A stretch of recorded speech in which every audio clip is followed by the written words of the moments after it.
तुम्हारे धन से, संपदा से, तुम्हारी सत्ता से, तुम्हारे वैभव से, तुम्हारी दौलत से कभी भी मेरा शिव प्रसन्न नहीं होता, मेरा भगवान।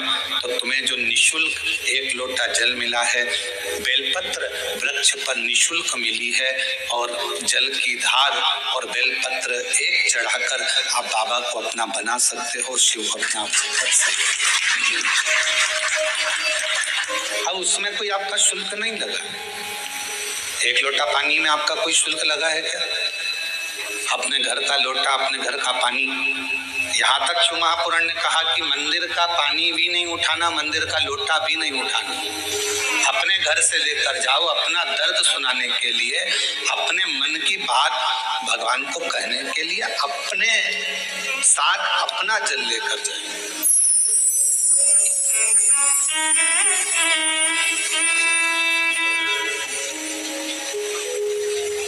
महापुराण की कथा तो यहाँ तक कहती है कि भगवान की कोई भी स्तुति अगर आपको करना है तो अपने दिल में जो बात आए वो भगवान से कहो। किसी की पढ़ी पढ़ाई, किसी की सुनी सुनाई स्तुति भी हमको नहीं करना, खुद की स्तुति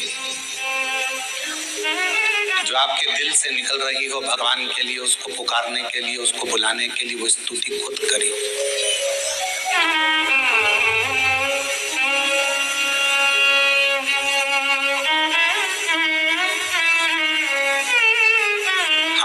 कहेंगे कि आप हम जैसा विधान बताएं वैसा करो, या हम जैसा आपका दिल करे आप वैसा करिए। शिव को रिझाने के लिए कड़प एक ऐसा भील वन में रहने वाला, उसके पास में कुछ भी नहीं था, केवल उसने गांव के किसी व्यक्ति को पूजन करते देख लिया था और वो भी पूजन करना प्रारंभ कर दिया। से तो उसने जलाधारी के आसपास में पड़े हुए फूल पत्ती को हटाया, मुंह में भरे हुए पानी को शिव जी पर चढ़ाया, जो उसके पास में मांस आदि था उसका भोग लगा दिया। अब उसकी साधना, उसका तप कितना बड़ा कि ब्राह्मण देवों ने, पंडित जी ने भगवान शंकर के शिवलिंग को पिंजरे में बंद कर दिया था। पिंजरे की एक टांग टूट गई लोहे की, शिवलिंग पर जाकर लग गई, शिवलिंग में से खून बहना प्रारंभ हो गया, रक्त बहना प्रारंभ हो गया। कड़प आया, उसने देखा मेरे शंकर भगवान का नेत्र लग गया, नेत्र में ये लोहे की टांग लग गई, आंख फूट गई। हाथ लगाया, खून नहीं रुका, कपड़ा लगाया, रक्त नहीं रुका। तब उसने अपनी त्रिशूल से आंख निकाल ली और वही शिव जी के शिवलिंग पर लगा दी, वही। और भगवान शंकर उसी समय प्रकट हो गए। ना मैं तुझे जानता हूं, ना तू मुझे जानता है, केवल तेरी भक्ति। और इतनी विचित्र, कड़प से पूछा तुझे मांग क्या चाहिए? कड़प ने कहा बस इतना दे दीजिए कि संसार में रहने वाला कोई मनुष्य जिसको कुछ भी नहीं आता, आपका मंत्र भी नहीं आता, आपकी साधना भी नहीं आती, आपकी स्तुति भी नहीं आती, पूजन करने का तरीका भी नहीं आता, अगर वो आड़ी टेढ़ी भी पूजन करे, कैसे भी आपके मंदिर तक पहुंच जाए, बस आप जैसे मुझ पर कृपा करे हो ऐसी ही कृपा उस पर भी कर दो। ये कड़प ने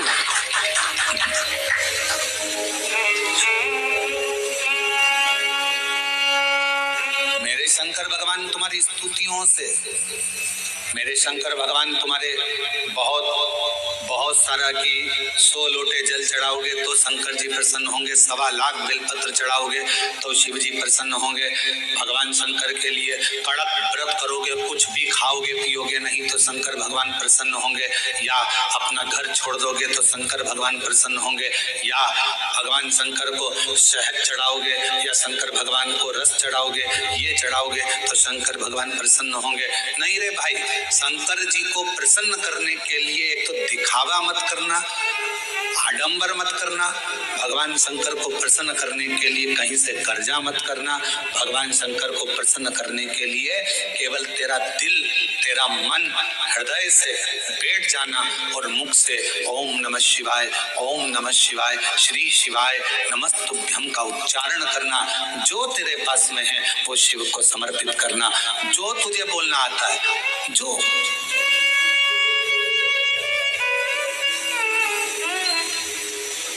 छोटा सा बच्चा तोतला बोलता है, माँ को अच्छा लगता है कि नहीं लगता है? बोलो, जम के बोलो, लगता है। छोटा सा बच्चा किसी से भी अगर तोतरी भाषा में बोलेगा सबको अच्छा लगेगा। तोतरा बच्चा, छोटा बच्चा गाली भी दे देगा तो सबको अच्छा लगेगा। वही बच्चा बड़ा हो जाए, बड़ा होने के बाद गाली बक दे तो लड़ाई हो जाए। तोतरा है, माँ बाप स्वीकार करेंगे, लोग स्वीकार करेंगे। छोटा है, सब स्वीकार करेंगे। शिव जी की कथा कहती है कि भगवान शंकर को रिझाने के लिए आपकी तोतरी भाषा से, आपके निर्मल मन की भाषा से, आपके हृदय की भाषा से आप शिव जी को जैसे रिझाना चाहोगे, शंकर भगवान जल्दी प्रसन्न होंगे। और अगर आप आडंबर से, दिखावे से, छल से परमात्मा को पाने का प्रयास करोगे तो शिव कभी प्राप्त नहीं होगा। उसको पाने का तरीका ही सहजता। निर्मल मन सो मोहि आवा, मोहि छल छिद्र कपट ना आवा। भगवान को पाने का सबसे सुंदर तरीका है कि बस हृदय से उसको पुकारना।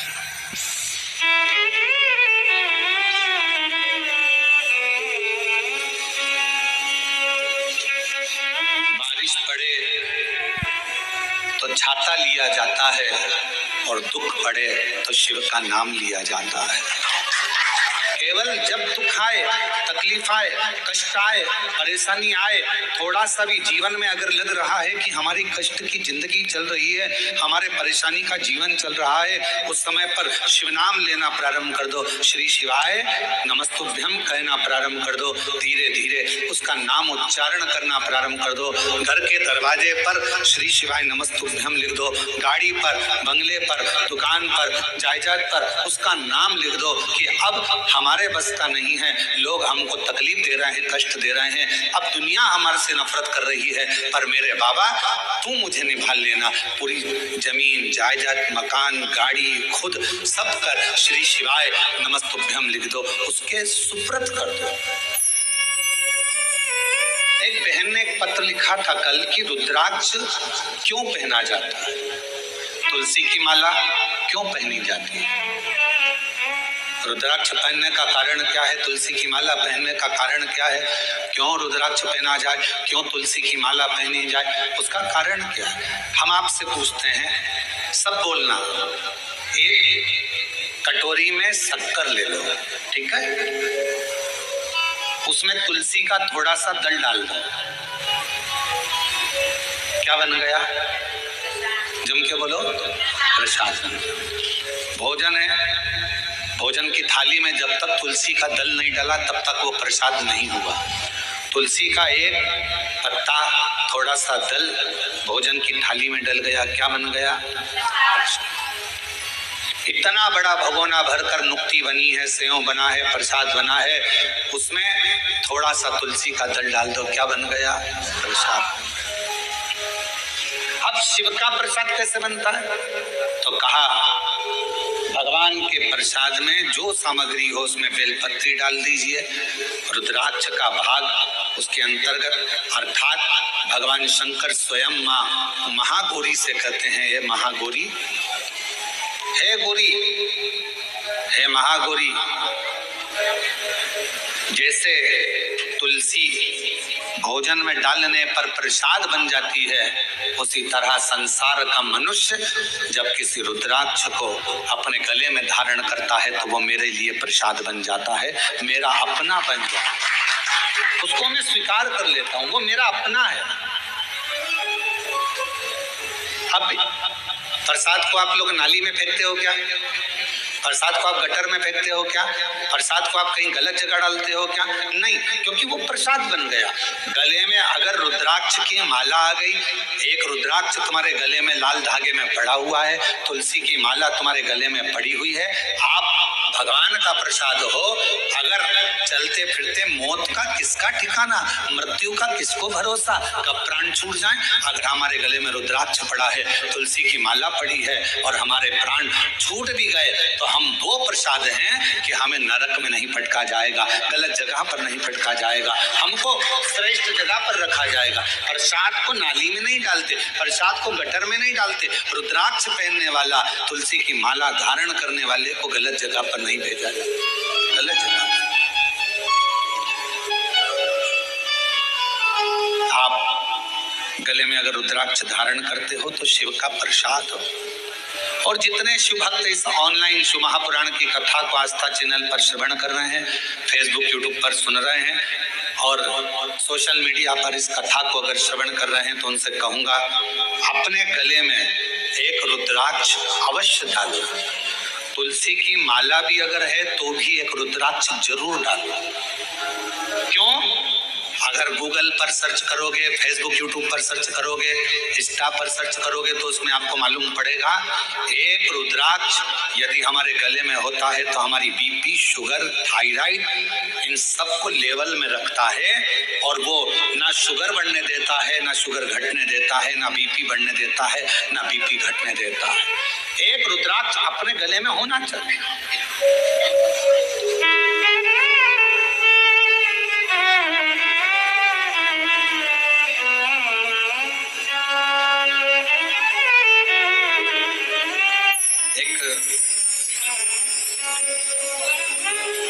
शिवा भगत की एक कथा आती है।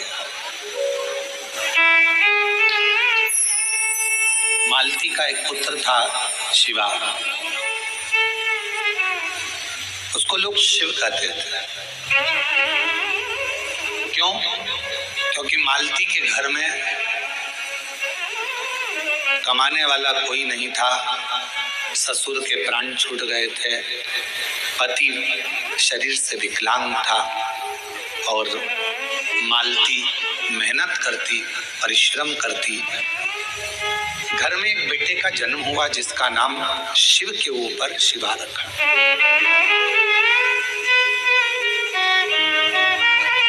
पति विकलांग है, पत्नी कमाने जाती है, मेहनत करती है, परिश्रम करती है।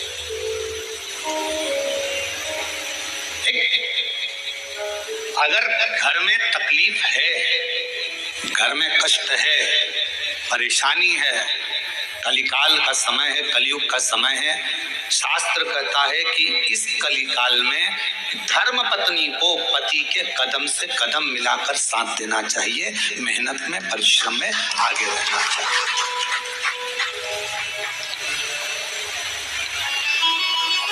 वो समय गया जिस समय पर नारी केवल चौके का काम करती थी और लोग गाली देते थे, अपशब्द कहते थे, ताना देते थे और घर में रह लेती थी। आज का समय एक बेटी अपनी सेना को लेकर जाती है और पूरे पाकिस्तान को हिला कर जाती है। आज का वो युग है, आज का वो युग है कि एक बेटी पूरे पाकिस्तान को हिला कर जाती है। आज का वो युग है एक बेटी अंतरिक्ष में जाती है और अंतरिक्ष का छोर पाकर वापिस आ जाती है। आज का वो युग है एक बेटी साइंटिस्ट बनकर पूरे साइंटिस्टों को ज्ञान प्रदान करती है। आज का वो युग है।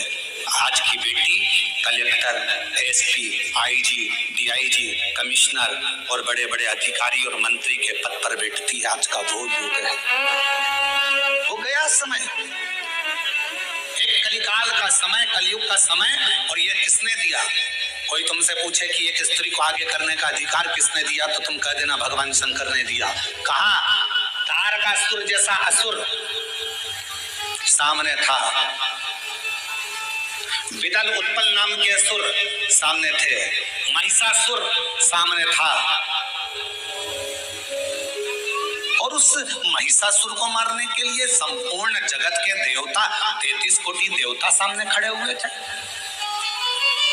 पर महिषासुर नहीं मरा। आखिरी में विदल उत्पल को मारने के लिए भी मां जगत जननी जगदम्बा को आगे करा गया और महिषासुर को मारने के लिए भी जगदम्बा को आगे करा गया। शंकर भगवान ने कितना सुंदर शब्द किया। पार्वती जी कहती है मैं आगे बढ़ूं, शंकर जी कहते हैं एक स्त्री पुरुष से ज्यादा बल रखती है, क्यों चिंता करती हो। एक लाइन आती है, तेरे भक्त जनों पर माता वीर पड़ी है भारी, दानव दल पर टूट पड़ो मां करके सिंह सवारी, सो सिंहों से बलशाली अष्ट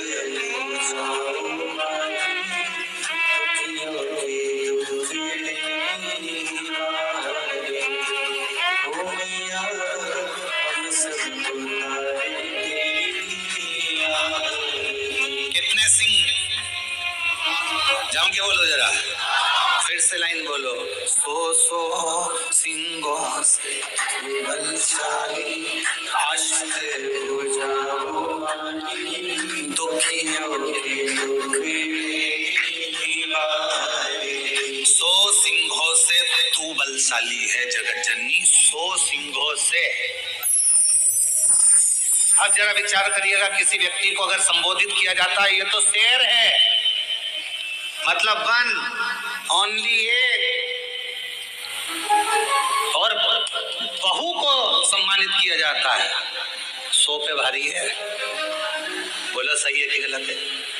एक व्यक्ति को संबोधित किया जाता है वन ओनली, शेर है, और अगर स्त्री को संबोधित किया जाता है तो कभी कभी सास भी कह देती है मेरी बहू तो सो पे भारी। किसकी सुने, 100 पर भारी। इतनी बोलती है, इतना बोलती है कि 100 लोग बोले इतना बोलती है, इतना तेज है, इतनी तेज पूरा मार्केट करके गाड़ी उठाए भुड़ भुड़ करके जाए, पूरा मार्केट करके 100 पर भारी।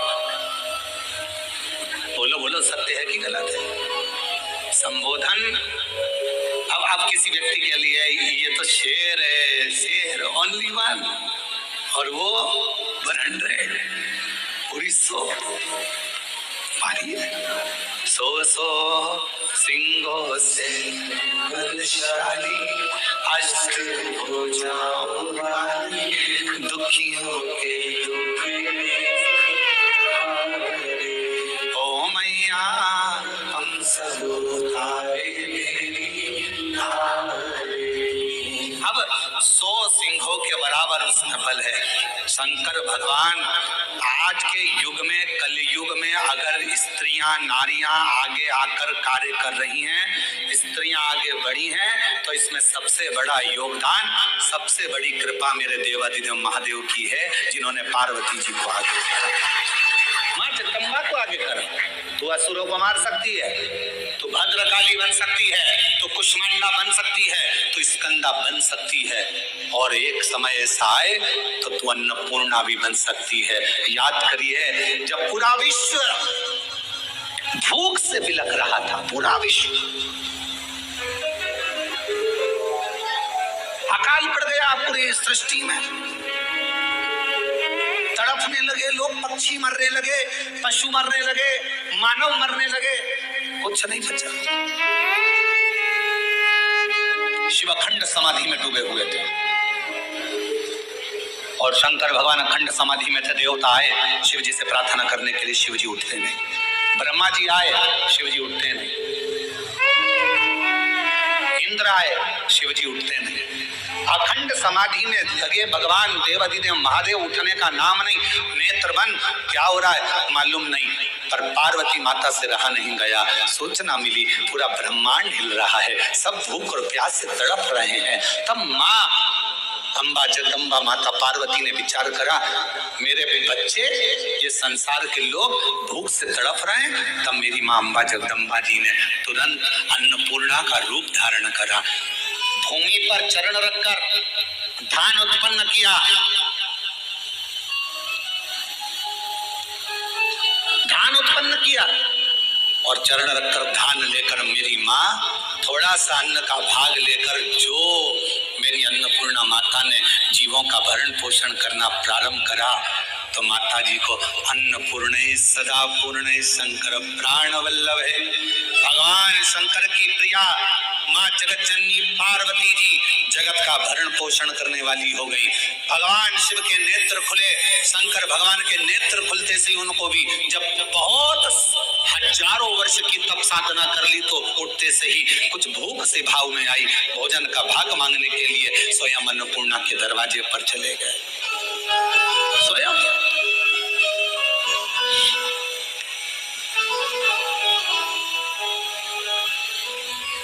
जब जगत पूरे विश्व में हाहाकार मचती है तो वो अन्नपूर्णा बन जाती है। अगर नारी को अगर शक्ति दी है तो किसने दी? शिव ने। शंकर भगवान की सारे चरित्रों को उठाकर देखिएगा, केवल देवाधिदेव महादेव अपना अर्ध नारेश्वर स्वरूप का दर्शन कराते हैं।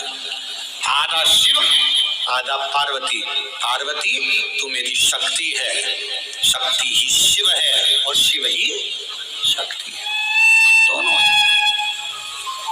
अब उसको समझने वाला समझे, ना समझने वाला ना। मालती बेटे का नाम शिवा रख दिया। पति पांव से विकलांग था, करता कुछ नहीं था, अकेली मेहनत करने जाती है, परिश्रम कर। अब दुनिया की रीति है, जब एक नारी पुरुष की तरह आगे बढ़कर काम करती है और आगे बढ़ने का प्रयास करती है तो दुनिया के लोग ताना देने का प्रयास करते हैं। उसका विल पावर कमजोर कैसा करा जाए, उसको तोड़ा कैसे जाए, उसको झुकाया कैसे जाए, उसको अंदर से तोड़ने का प्रयास करते हैं।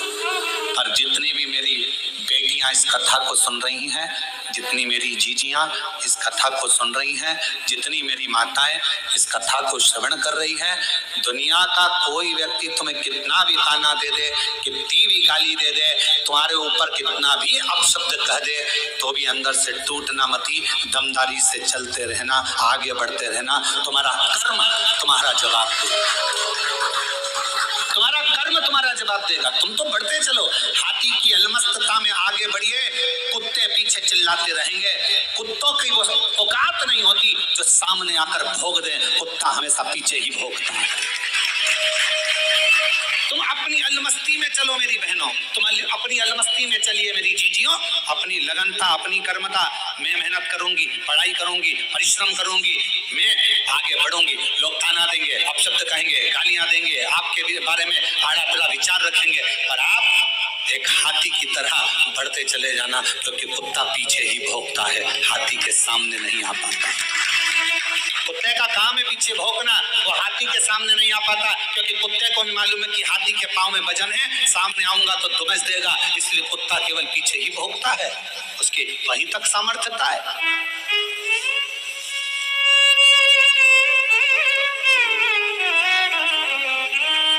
एक बहन, एक बेटी, एक माँ, एक स्त्री जब अपने कर्तव्य पथ पर चले, उसको सोचना नहीं चाहिए कौन क्या कहेगा। आग लगे बस्ती में, मस्ती में क्या किसको रोइए,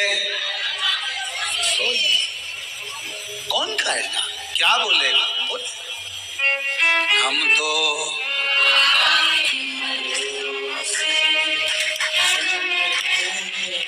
हम तो बाबा के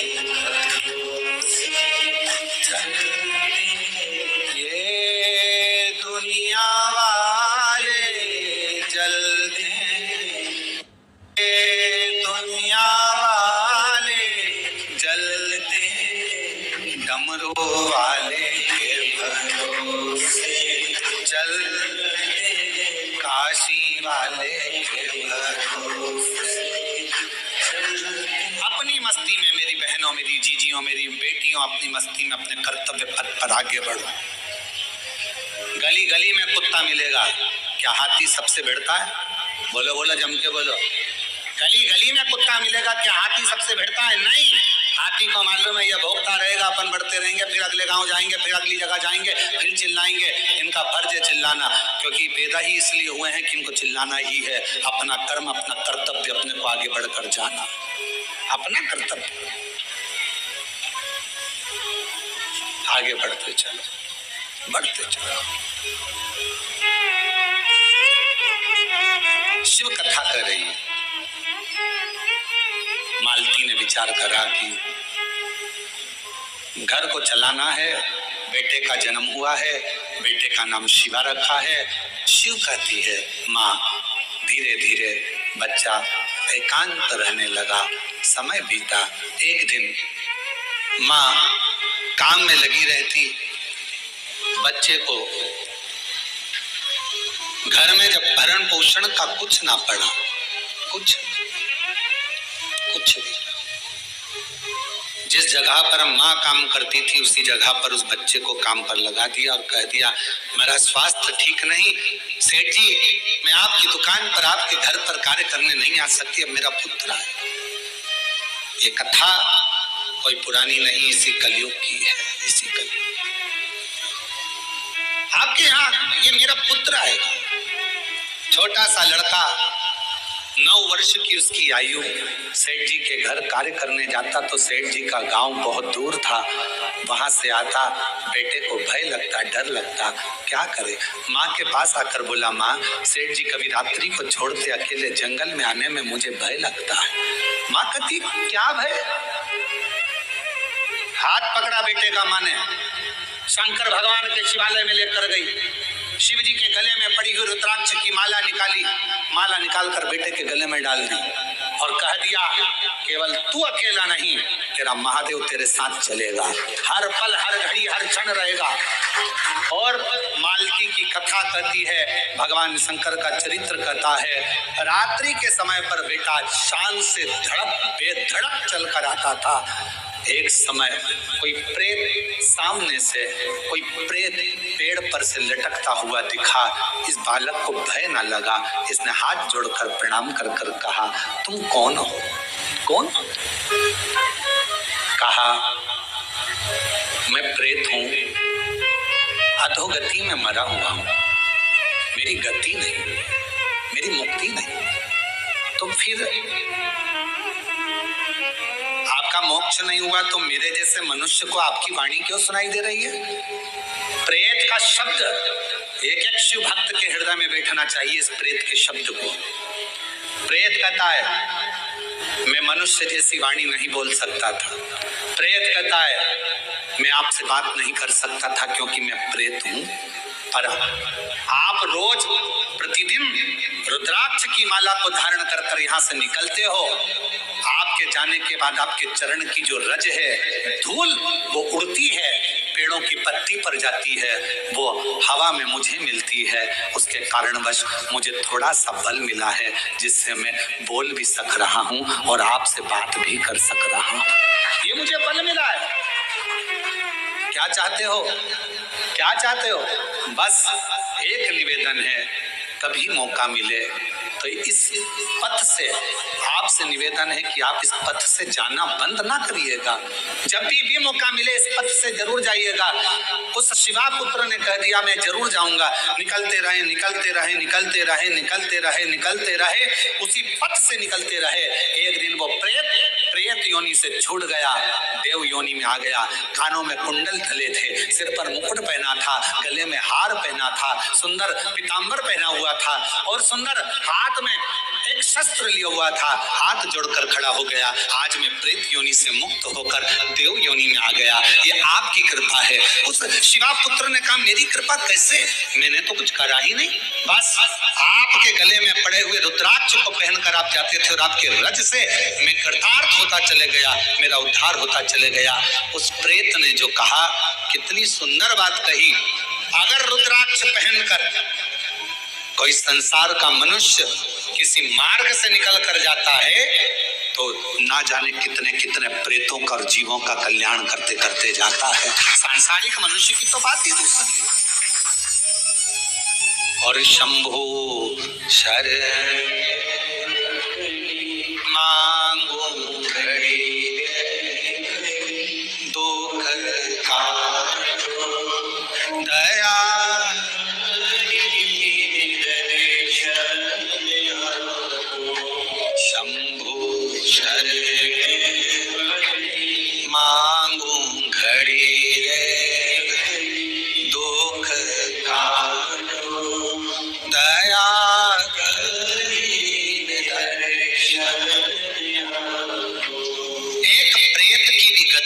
रुद्राक्ष धारण करने वाले जीव से हो जाती है।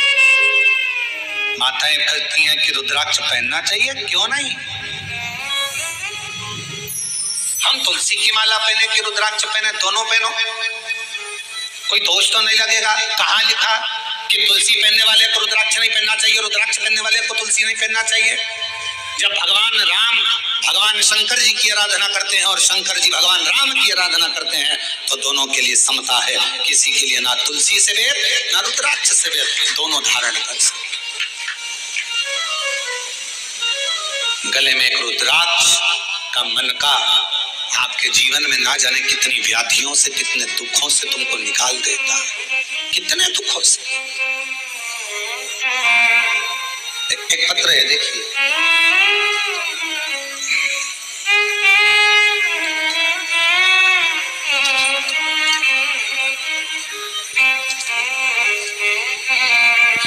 रुक्मणी पटेल, शिव नारायण पटेल, ग्राम रामपुर, जिला कोरबा,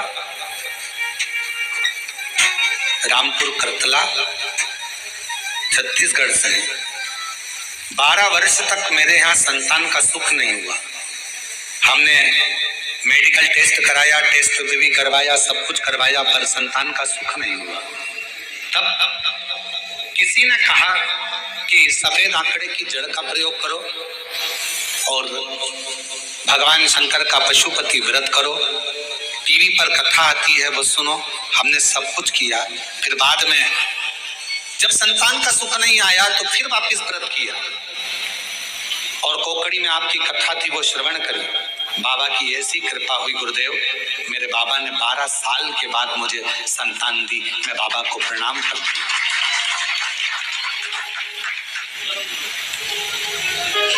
एक पत्र और बड़ा सुंदर है।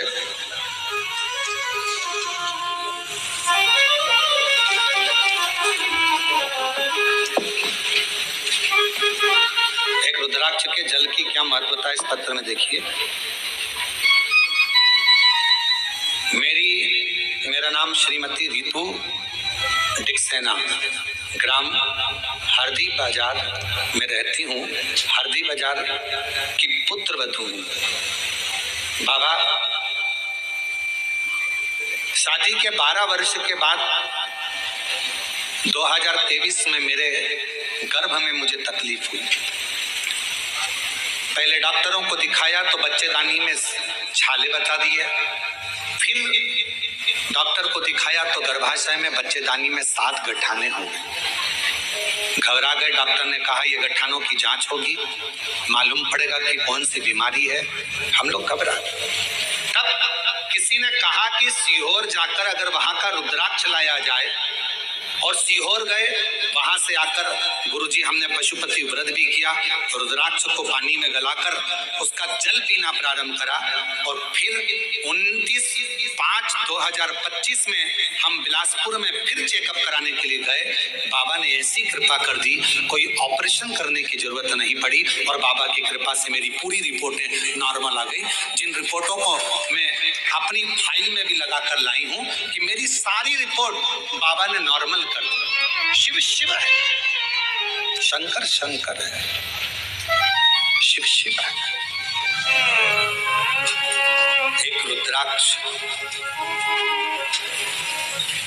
यदि गले में पड़ा हुआ है, एक रुद्राक्ष यदि हम उसका जल पी रहे हैं, एक रुद्राक्ष हमारे घर में हम रख रहे हैं, उसका जल पी रहे हैं, या हमारे गले में धारण कर कर रख रहे हैं, उसका फल आ जाए हमको मिलता जरूर।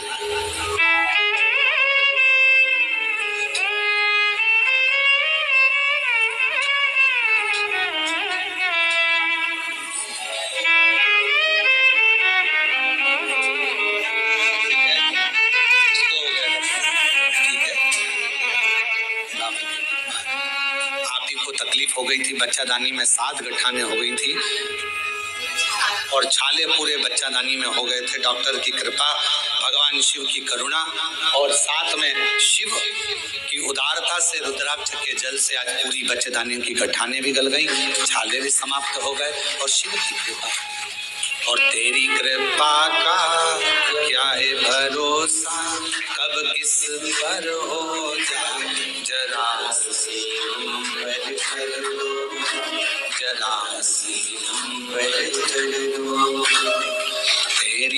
कृपा का क्या है भरोसा, कब किस पर हो जाए जरा सी हम पर करो, जरा सी हम पर करो। जिस पर भी हो गई तेरी कृपा करुणा वो भवतार हुआ, भवतार हुआ। पापी हो चाहे जितना उसका भी बाबा उद्धार हुआ, उद्धार हुआ। गिद्ध अजामिल गणिका जैसे तेरे मन को भाए, जरा सी हम पर करो, जरा सी हम पर करो। तेरी कृपा का क्या है भरोसा, कब किस पर हो जाए जरा सी हम पर करो, जरा सी हम पर करो। शिव कृपा, शिव करुणा। एक छोटा सा रुद्राक्ष गले में पड़ा रहना, डले रहना, कितनी कितनी तकलीफों से, कितने कितने दुखों से, कितने कितने कष्ट से वो रुद्राक्ष आपको निकाल देगा, कितने कष्टों से।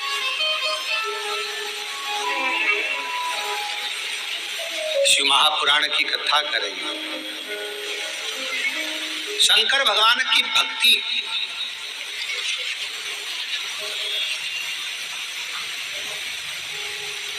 किसी का भला करने में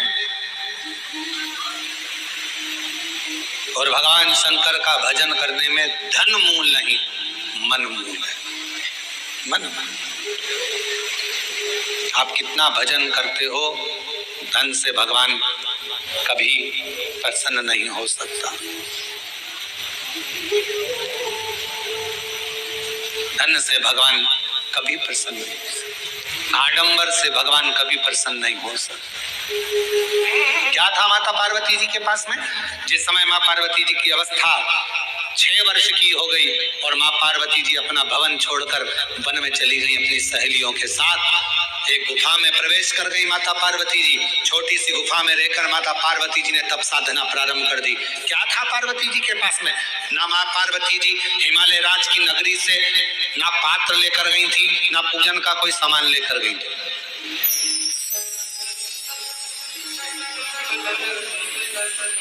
कोई वस्तु माता पार्वती जी लेकर नहीं गई।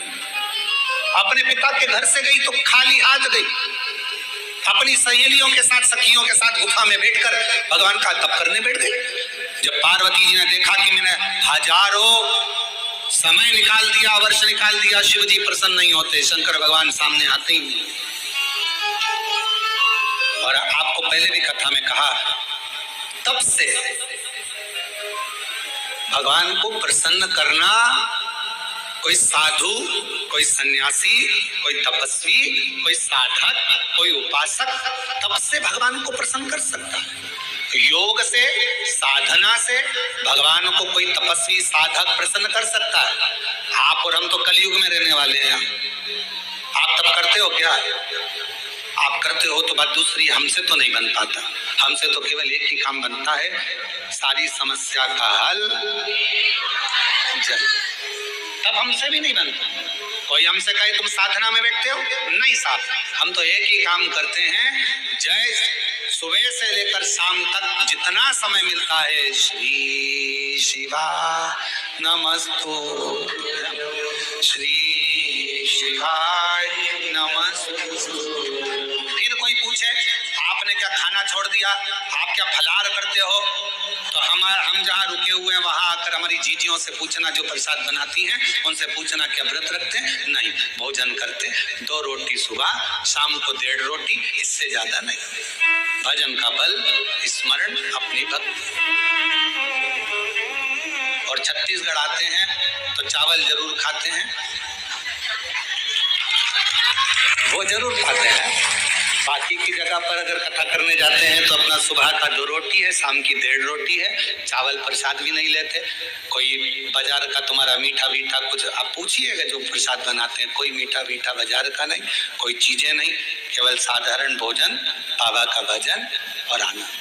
इससे ज्यादा क्या करना? भक्ति करो, भजन करो, स्मरण करो, कीर्तन करो, मंत्र जाप करो, श्री शिवाय नमस्तुभ्यम जपते जपो।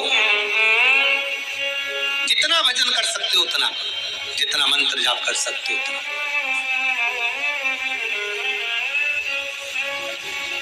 और हम तो शर्मा जी आपसे भी कहेंगे, हमारा जो प्रसाद बनता है उसमें थोड़ा प्रसाद कभी योग बन जाए तो पाना, शंकर जी की प्रसादी कभी योग बने तो जरूर लीजिए, प्रसाद का भाव। और बनाने वाला भी कौन होता है? माताएं तो रोटी सेकती हैं और हमारे पंडित जी सब्जी से बनाते हैं, या आशीष भैया सब्जी बना देते हैं, जो भाजी अपने बच्चे लोग बनावे, पा लिए आनंद। शिव तत्व की प्राप्ति हो।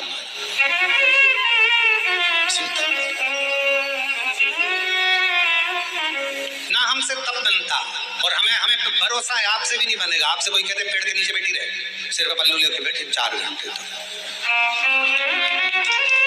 बनेगा? घर छोड़ सकते हो? नहीं। नदी पर जाकर बैठ सकते हो?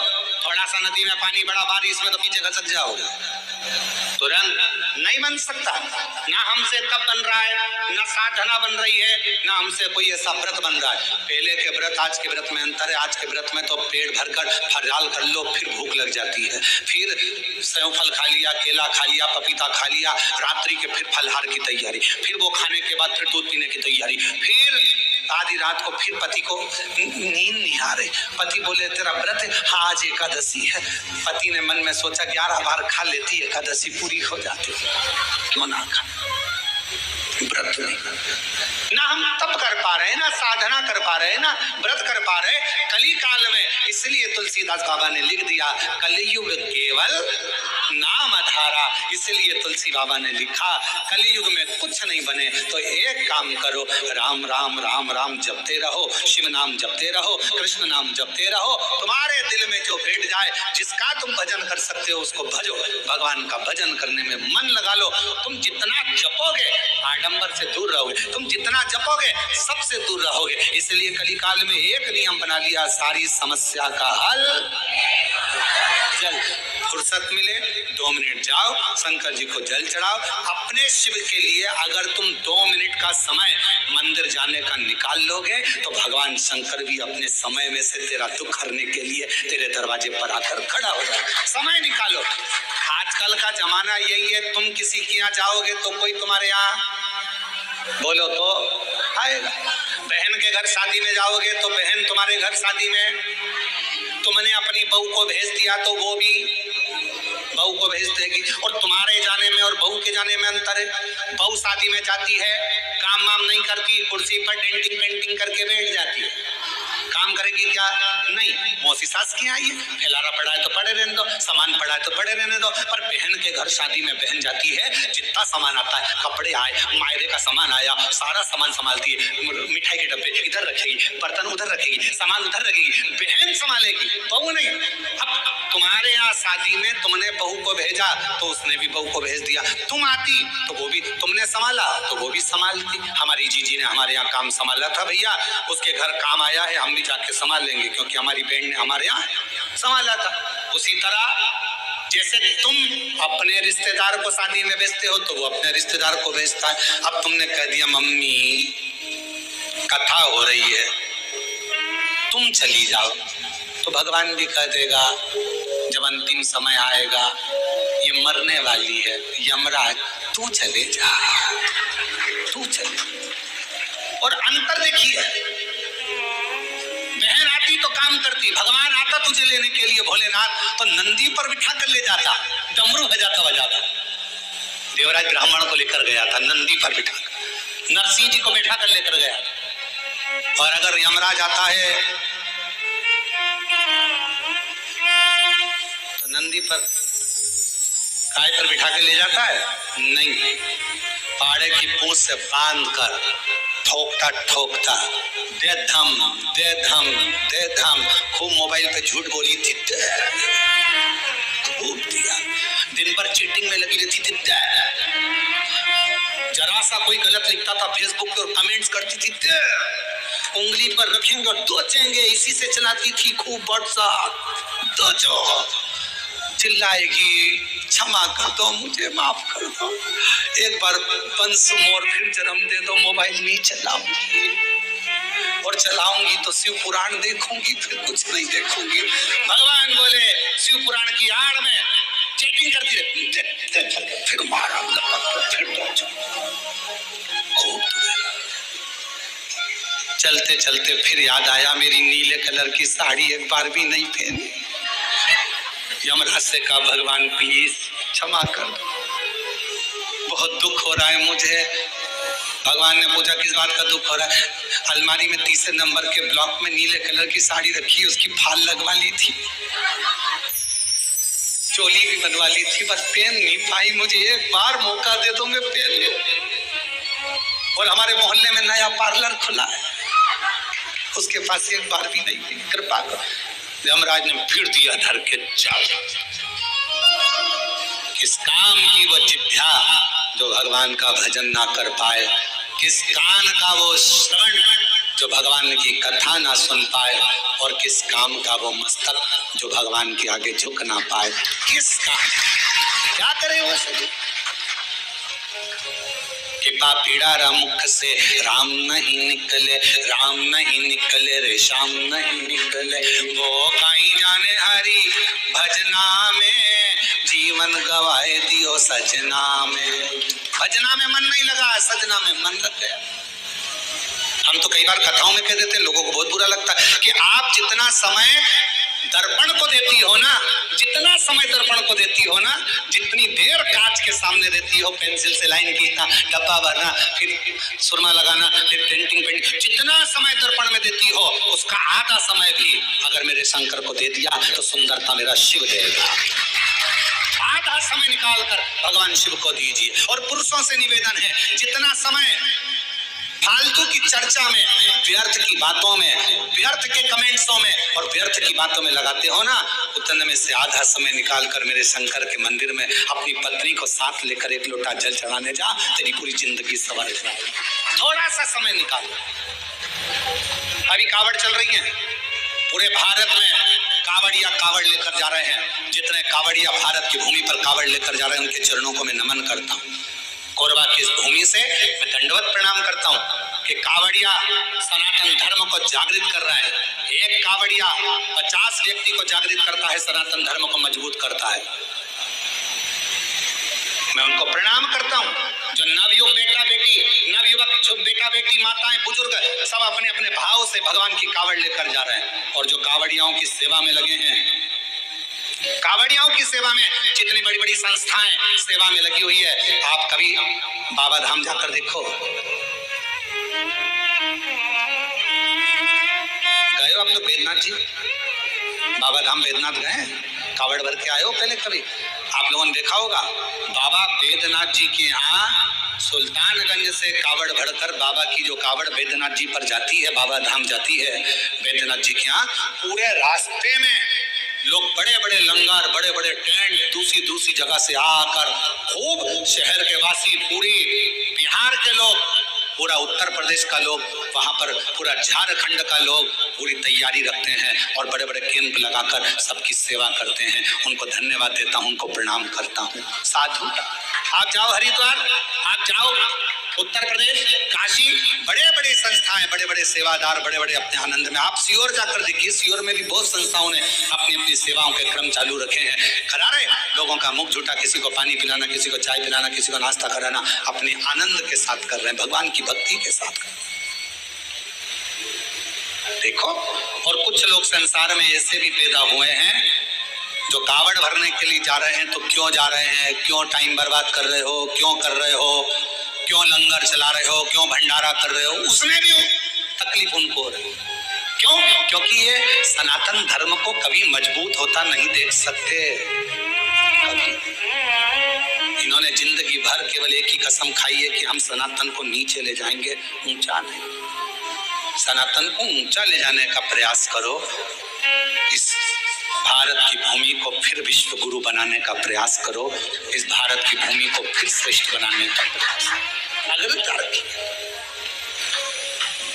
साधुता है। और भारत की भूमि पर ऐसे ऐसे मुख्यमंत्री हुए हैं जो कावड़ियों पे फूल की वर्षा कर रहे हैं। साधुता है इनको, बहुत बहुत साधु।